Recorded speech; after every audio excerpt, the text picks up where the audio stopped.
जय श्री कृष्णा। आप सभी का स्वागत है मेरे YouTube चैनल सावरिया कलेक्शन में। तो जैसे कि नवरात्रे आ गए हैं तो आज हम बनाने जा रहे हैं माता रानी के लिए एक बहुत ही सुंदर सी पोशाक। आगे से ये पोशाक कुछ इस तरह से रहने वाली है और पीछे से ये पोशाक कुछ इस तरह से रहने वाली है। तो आप भी घर पर इस पोशाक को आसानी से बना सकते हैं। तो चलिए वीडियो को शुरू करते हैं। सबसे पहले हमने एक बुकरम का टुकड़ा ले लेना है। इसको हमने नापना है। ये हमारा 11 इंच का होना चाहिए और इसकी चौड़ाई हमारी होनी चाहिए 7.5 इंच। जितनी लंबी आपकी पोशाक हो उतनी लंबी आप इसकी बुकरम का टुकड़ा लीजिएगा। अब हमने इसको बीच में से फोल्ड करना है और हमारी कमर है पूरी 5 इंच। तो हमने 2.5 इंच पर इसके मार्क लगाना है और 1-1 इंच पर हम इसकी नीचे से गोलाई करेंगे ताकि ये अच्छे से माता रानी के गले पर शेप में आए। 1 इंच पर हमने निशान लगाते हुए एक डब्बा इसके ऊपर ऐसे करते हुए बना देना है। अब उसी डब्बे को नीचे से हमने नापते हुए एक सीधी लाइन ड्रॉ कर लेनी है। अब हमने नीचे से इस पर अच्छी तरह पेन से निशान लगाते हुए एक-एक करते हुए हल्की हल्की गोलाई देनी है नीचे तक, वो भी लास्ट तक। ऐसे करने के बाद हमने ऊपर वाले हिस्से पर इस हिस्से को मिला देना है। ये देखिए ऐसे, जैसा कि आपको वीडियो में दिखाया गया है। अगर आप स्टेप बाय स्टेप यह पोशाक बनाएंगे तो आप आसानी से इस बेस को घर पर बना सकते हैं और इसके बाद इस पोशाक को अच्छे से डेकोरेट भी कर सकते हैं। स्टेप बाय स्टेप समझाने में थोड़ा वीडियो लंबा हो जाता है, तो गाइज अंत तक मेरे साथ इस वीडियो में बने रहें। कटिंग करने के बाद हमने इसकी कमर की गोलाई को देना है। ये देखिए हल्के हल्के पेन के निशान से हमने इसकी कमर को घुमाना है और अब मैं आपको खोल कर दिखाती हूँ। ये हमारा बुकरम का नीचे का बेस तैयार हो चुका है। अब हमने इसके नीचे एक अस्तर का फैब्रिक पेस्ट करके लिया है। अब हमने इसको साइड में 1-1 इंच एक्स्ट्रा रखा है ताकि हम इस पर सिलाई कर सकें। हमने इस पर अच्छे से सिलाई कर लेनी है। दोस्तों, अगर आप मेरे चैनल पर नए हैं तो मेरे चैनल को सब्सक्राइब कर लीजिए ताकि आपको सभी भगवानों की पोशाक यहाँ पर सीखने को मिलती रहे। अब हमने क्या करना है, अब हमने इसकी लंबाई को नापना है। ये हमारा 7 इंच आ रहा है तो हमने 8 इंच 2 नेट के टुकड़े लेने हैं। 45-45 इंच के 8-8 इंच में हम इसकी चौड़ाई हमने 8 इंच रखनी है। ये देखिए ऐसे, और लंबाई हम 45-45 इंच के 2 टुकड़े लेंगे। पहले टुकड़े को हमने ऐसे आगे से फोल्ड करना है और फोल्ड करते हुए हमने इस बेस के ऊपर टक करना है और एक-एक हल्की हल्की हम चुन्नट डालेंगे। आप जितनी गहरी इस पर चुन्नटें डालेंगे उतनी ज़्यादा फिनिशिंग में ये बनकर आएगा। हमने गहरी गहरी चुन्नटें डालनी है और इसके ऊपर हम सिलाई करते जाएंगे। ये देखिए ऐसे। अगर आपसे इस बेस पर सिलाई नहीं होती है तो आप कमर का नाप लेकर नीचे भी आप पहले नेट की सिलाई कर सकते हैं चुन्नटें डालकर, और फिर इसके ऊपर आप पेस्ट कर सकते हैं। ये देखिए, ये हमने एक टुकड़ा इसके ऊपर चिपका लिया है। अब हमने दूसरा टुकड़ा भी इसके ऊपर ही पेस्ट करके लेना है। दूसरे हिस्से को भी हमने ऐसे ही चुन्नटें डाल कर लेनी है। अगर हमारा बुकरम का हिस्सा ख़त्म हो जाता है और फिर भी चुन्नटें डलती है तो आपने चुन्नटें डालती जानी है जहाँ तक हमारी बुकरम ख़त्म न हो। ये देखिए ऐसे, जहाँ हमारी बुकरम ख़त्म होती है हमने वही मशीन को रोक देना है और इसके बाद हमने अच्छे से इसको हाथ से प्रेस करते हुए इसके नीचे तक भी सिलाई को लगा देना है। अब मैं आपको इसको उल्टा करके दिखाती हूँ। जो चुन्नटें हमारी बाहर की तरफ निकली थी उन्हें हमने अच्छी तरह से कट कर देना है।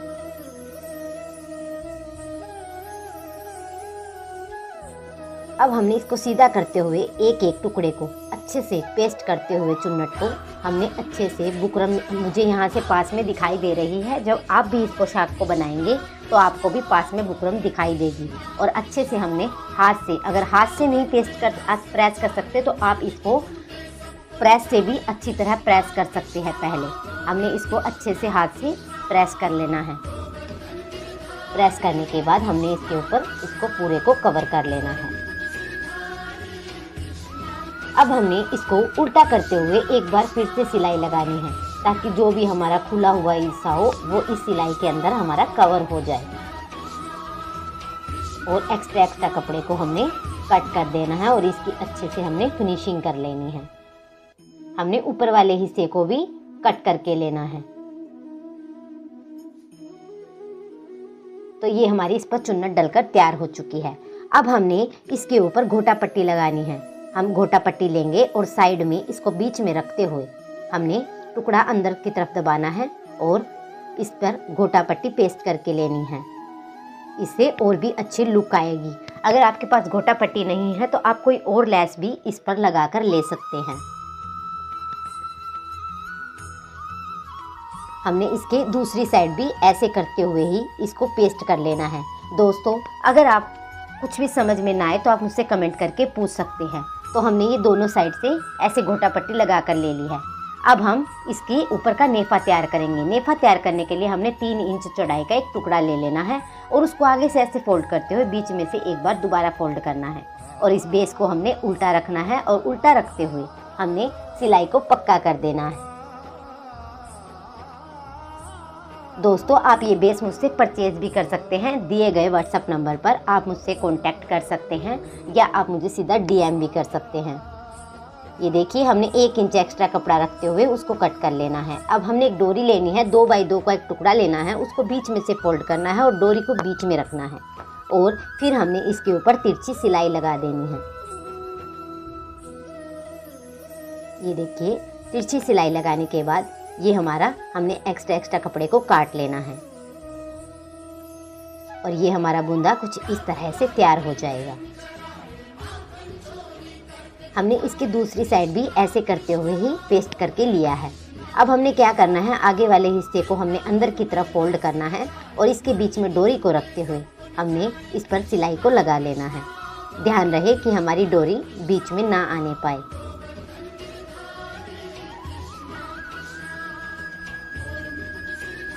तो ये हमारा इतना बेस बनकर तैयार हो चुका है। आगे से ये कुछ इस तरह से, पीछे से ये कुछ इस तरह से।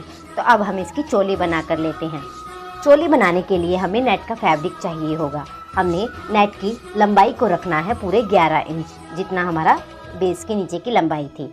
अब हमने क्या करना है, इसको एक बार बीच में से ऐसे फोल्ड करना है, एक बार ऐसे फोल्ड करते हुए हमने इसके ऊपर सिलाई लगा लेनी है। सिलाई लगाने के बाद हमने नीचे का एक्स्ट्रा कपड़ा कट कर देना है ताकि अच्छे से और भी फिनिशिंग आए। अब हमने घोटा पट्टी लेनी है और वैसे ही बीच में इसको रखते हुए हमने इसके ऊपर सिलाई लगा लेनी है। आपके पास कोई और लैस हो या बिना लैस के भी आप इसे चला सकते हैं। ये देखिए, आप ये सारा सामान मुझसे परचेस भी कर सकते हैं दिए गए व्हाट्सएप नंबर पर। अब हमने इसको बीच में से ऐसे फोल्ड करना है और फोल्ड करते हुए इस पर हमने तिरछी सिलाई लगा लेनी है। सिलाई हमेशा पक्की ही होनी चाहिए। 2 बार आप सिलाई करेंगे तो ये काफ़ी दिनों तक आपकी खुलेगी नहीं। अब हमने इसको ऐसे करने के बाद ऊपर वाले हिस्से को अंदर की तरफ मोड़ देना है और ये हमारी चोली बनकर तैयार हो चुकी है। अब हमने क्या करना है, हमने बेस लेना है और बेस की जितनी हमारी कमर थी 5 इंच, तो हमने 2.5 इंच जितना हमारी कमर होती है उससे आधा इंच पर हमने निशान लगा लेना है और इस चोली के पॉइंट और 2 पॉइंट बीच वाले हिस्से को मिलाते हुए हमने इस पर सिलाई कर देनी है। ये देखिए, ऐसे बीच वाले हिस्से को दोनों को मिलाना है और इस पर सिलाई कर देनी है। बस झटपट से हम तैयार हो चुका है हमारा बेस। इस बेस को आप आसानी से घर पर बना सकते हैं और अब बारी आती है इस बेस को डेकोरेट करने की। तो चलिए हम इस बेस को अच्छे से डेकोरेट कर लेते हैं। पीछे से ये इस तरह रहने वाला है और आगे से इस तरह रहने वाला है। तो चलिए बेस को डेकोरेट करते हैं। तो अब हम इस बेस को डेकोरेट करते हैं। इसके लिए हमें स्टोन चाहिए होंगे और ये वाली ग्लू गन से हम इसे चिपकाने वाले हैं। एक एक करते हुए हमने ये वाले स्टोन इसके ऊपर चिपका लेने हैं। ग्लू गन आपके पास कोई भी हो, B7000 ग्लू भी बहुत अच्छी है और ये वाली ग्लू गन भी बहुत ही ज़्यादा अच्छी है। इसके बाद हम एक एक नग स्टोन चैन का काट कर इसके ऊपर चिपका लेंगे। आपके पास कोई और सामान भी हो तो आप उससे भी इसे डेकोरेट कर सकते हैं। स्टेप बाय स्टेप समझाने में थोड़ा वीडियो लंबा हो जाता है, इसीलिए मैं आपको जो थोड़ा जल्दी करके दिखा रही हूँ। देखिए, ऐसे करते हुए हमने सभी स्टोनों को इसके ऊपर लगाकर ले लिया है। अब हमने क्या करना है, कुंदन स्टोन लेने हैं और इसके नीचे वाले हिस्से पर एक एक करते हुए हमने इस पर चिपका लेना है। पूरे हिस्से पर चिपकाने के बाद हम ऊपर की तरफ मकड़ी स्टोन लगा कर लेंगे और नीचे वाले हिस्से पर हमने 10 mm के स्टोन लगाने हैं।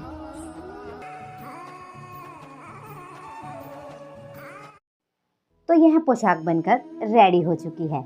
आशा करती हूँ कि आप सभी को यह पोशाक काफ़ी पसंद आई हो। अगर आपको कोई भी कन्फ्यूज़न हो तो आप हमसे कमेंट करके पूछ सकते हैं।